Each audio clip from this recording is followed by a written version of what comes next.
Hi అండి అందరికీ. ఈరోజు వీడియోలో పెసరపప్పుతో బచ్చల కూర పప్పు చేస్తున్నాను.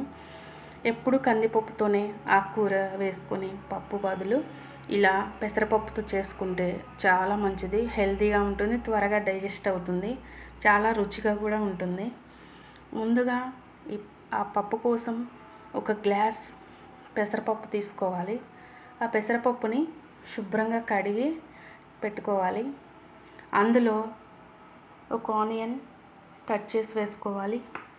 ఆ తర్వాత 3 గ్రీన్ చిల్లీ, కొద్దిగా టమాటాలు కూడా 2 వేసుకొని ఒక బంచ్ బచ్చల కూర ఆకుని కట్ చేసి వేసుకోవాలి.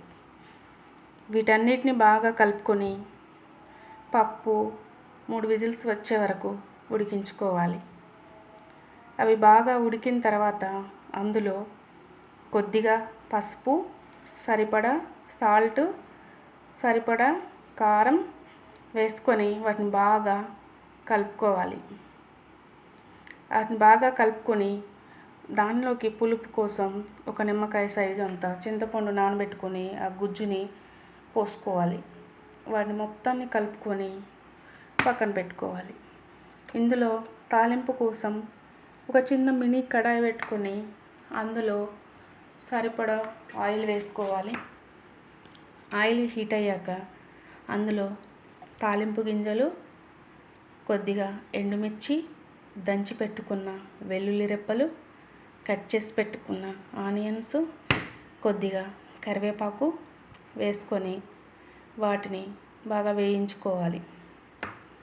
వాటిని బాగా వేయించాక అందులో ఇంకొంచెం తాలింపులో కొద్దిగా పసుపు వేసుకొని వాటిని బాగా కలుపుకొని ఆ తాలింపుని మనం ముందుగా కలిపి పెట్టుకున్న పప్పు కుక్కర్లో ఉన్న పప్పులో పోసుకొని బాగా కలుపుకోవాలి.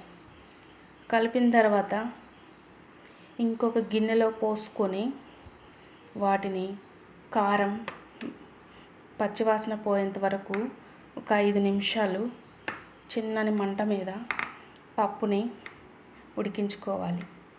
కొద్దిగా వేడైన తర్వాత పప్పులో కొద్దిగా కొత్తిమీర వేసుకుంటే ఎంతో ఆరోగ్యకరమైన బచ్చల కూర పెసరపప్పు పప్పు రెడీ.